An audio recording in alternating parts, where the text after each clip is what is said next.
최근 시장을 좀 복귀해 보면 정부가 얼마나 상황이 급했으면 춘천주공 살리기를 했고, 춘천주공이 800가구 정도 물순위가 나왔음에도 불구하고 비교적 분양에는 성공했다라고 이야기를 하잖아요. 자, 그 배경에는 부동산 PF 시장에 붕괴가 있었다라는 걸 우리가 알았죠. 자, 그 규모가 한 230조 정도. 여러분, 대한민국에서 부동산 PF 시장에서 230조가 부도난다는 것은 증권사, 저축은행, 제2금융권은 다 부실해진다는 거야. 자, 그것만 부실해집니까? 건설사 다 부도나죠. 우리 경제의 한 4가지 기둥 중에 한 가지 기둥이 무너지는 거였어.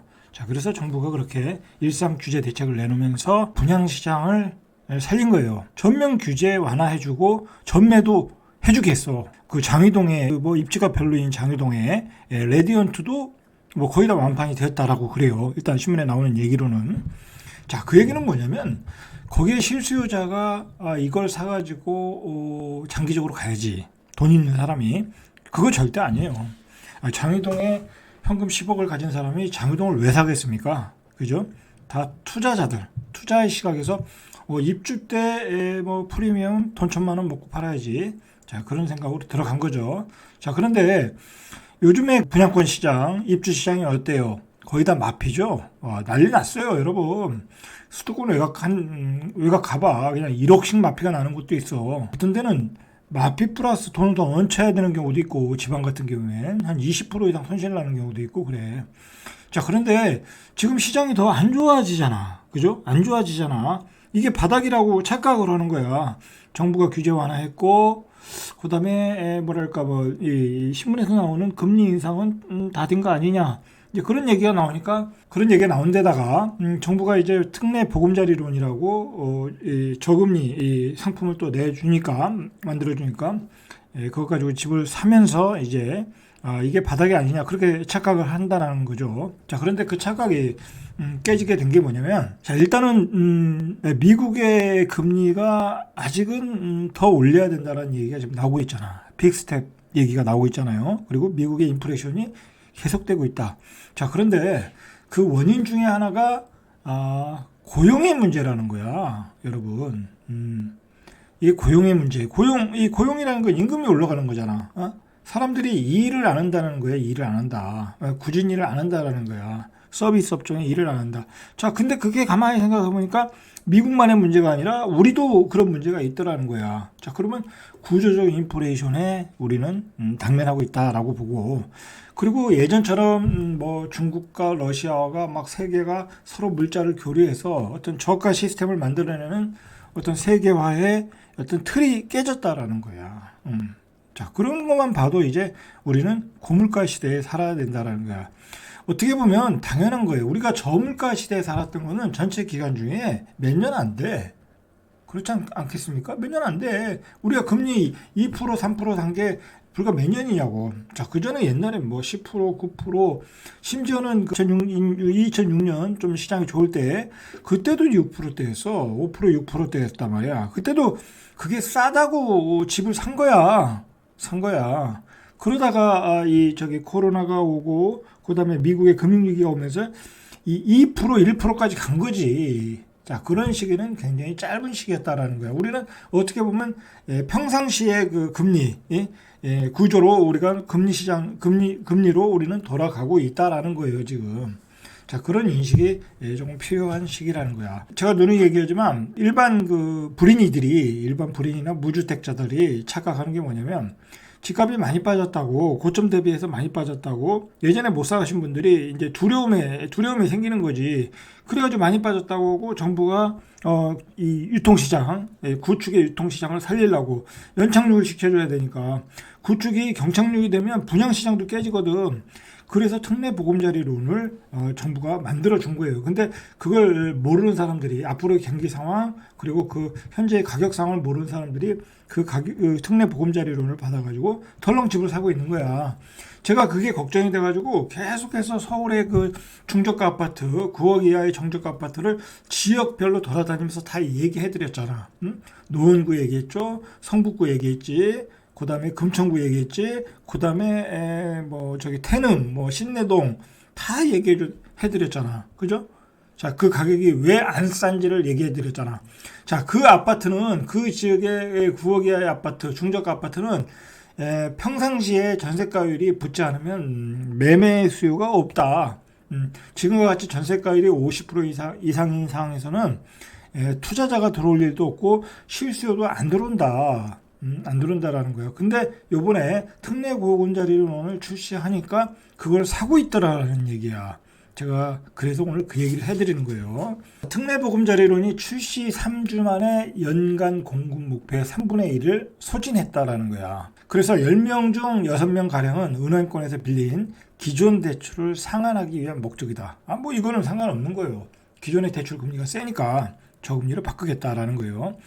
자, 그래서 17일까지 특례 보금자리론 누적 신청 금액이 14조 5천억 원 정도, 63,491건. 그 중에 3분의 1은 대출 상환을 했다라는 거예요. 자, 그리고 지난달 30일에 출시한 이후 19일 만에 1년간 공급 목표인 39조 6천억, 36%가 이미 신청이 됐다라는 거예요. 그러니까 아직도 이제 한 60%는 남아 있다라는 거예요. 소진이 빨리 되고 있다라는 거야. 이게 정부의 고민이 뭐냐면 지금 긴축을 해야 되거든요. 이제 경제학자들이나 전문가들도 지금은 긴축을 해야 되는데 이렇게 돈을 풀면 안 된다라는 거야. 이게 부작용이 있는 거예요, 사실. 지금 어떻게든 이 부동산이 연착륙을 하도록 정부가 유도하기 위해서 이 특례 보금자리론을 만들어서 푸는 거잖아요. 그리고 부작용이 있을 거라는 거예요. 부작용이 뭐겠어요? 금리가 올라가는 거지. 금리가 물가가 계속 올라가니까 금리를 올릴 수밖에 없는 거 아니야.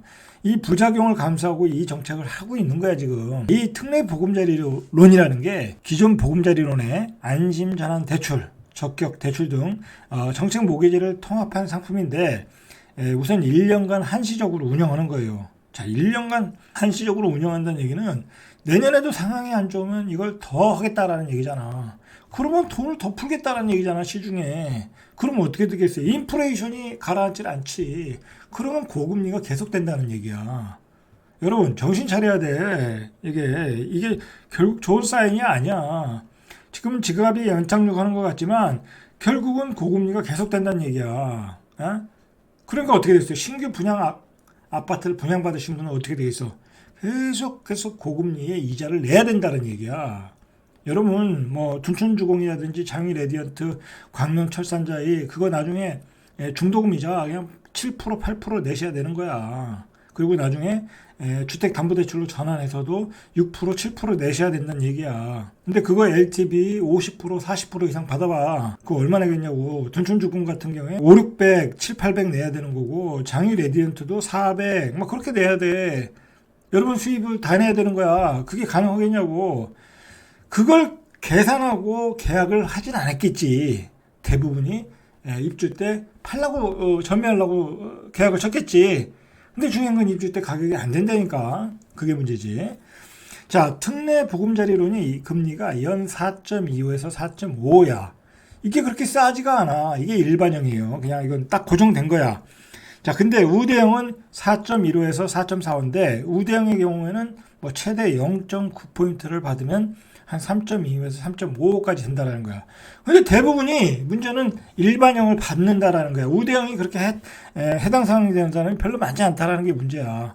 그러면 지금 특례 보금자리론으로 집을 사는 사람들은 4.5 정도에 받고 있다라는 얘기야. 그 4.5 금리가 싼 거냐고. 싸지 않잖아. 그렇죠? 싸지 않다라는 얘기. 싸지 않다라는 게 문제라는 거야. 자, 보세요. 우대 금리를 신청했는데 저조하다 이거야. 어쨌든 신규 주택 구입이 한 34%, 임차 보증금 상환을 하는데 7.9% 쓰고 있고, 전체 85.7%가 0.1포인트를 우대금리 받는데, 자, 이거는 인터넷을 통한 전자약정 방식이니까 0.1포인트 우대금리 받는 거야. 전체 85.7%가 0.1포인트만 감면된 거야. 그러니까 4.5포인트에 받고 있는 거야. 특례보금자리론이 4.5포인트가 싼 건가요? 싸지 않다. 기존의 대출금리보다 한 1포인트 정도 싼 거잖아요. 1포인트 싼데 가격이 지금 추락하는 데 들어가고 있잖아. 그죠? 싸지 않다. 자, 우대금리를 받으려면은 저소득 청년, 자, 8.2% 정도. 신혼부부의 경우 한 3.5% 정도. 사회적 배려층 2.7포인트. 이런 분들만 받는 거야. 그러니까 이게 빚 좋은 개살구라는 거야. 빚 좋은 개살구. 자, 그러니까 일반 금리로 4.5포인트에 받는 분들은 이 떨어지는 칼날을 잡고 있는 거야. 자, 근데 그분들이 어디를 들어갔냐면 바로 이 신축이 많은 성북구 아파트를 많이 샀다라는 거야. 신문에 나온 얘기하면. 제가 이 성북구도 분석해 드렸어요. 여기 들어가시면 다 물먹는다. 응? 다 장기 하락으로 들어간 지역이다. 어?